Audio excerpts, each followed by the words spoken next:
Hi friends, எல்லோரும் எப்படி இருக்கீங்க? இன்றைக்கி சிம்பிளான ஒரு மட்டன் கிரேவி ரெசிபி பார்த்துடலாங்க. குக்கர் வச்சுக்கோங்க, தேவையான அளவு எண்ணெய் ஊற்றிட்டு எண்ணெய் சூடானதும் கடுகு போட்டுக்கோங்க. இது கூட பார்த்திங்கன்னா நம்ம சின்ன வெங்காயம் ஆட் பண்ணலாம். நான் பெரிய வெங்காயம் தாங்க ஆட் பண்ணியிருக்கேன். வெங்காயம் நல்லா வதங்கி வந்ததுக்கப்புறமா 4 வரமிளகா நான் இதில் ஆட் பண்ணியிருக்கேன். வரமிளகா சேர்த்து செஞ்சு பாருங்கள், இதோட ஃப்ளேவர் டிஃப்ரெண்ட்டாக இருக்கும். இது கூடயே பார்த்திங்கன்னா நான் தக்காளி 2 நல்ல பெரிய தக்காளி ஆட் பண்ணியிருக்கேன். நல்லா வதங்கி விட்டதுக்கப்புறமா நம்ம மட்டன் போட்டுக்கலாம். இது கூட 400 கிராம் மட்டன் நான் ஆட் பண்ணியிருக்கேன்.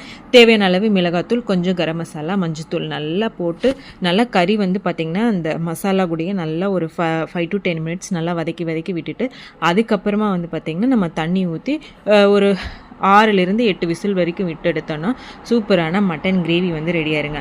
இது கூட நம்ம ரைஸ் வச்சு சாப்பிட்லாம்.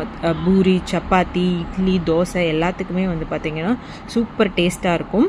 இது கூட நம்ம வெங்காயம், தக்காளி கொஞ்சம் அதிகமாக சேர்க்கும்போது அந்த கிரேவி பார்த்திங்கன்னா நல்லா திக்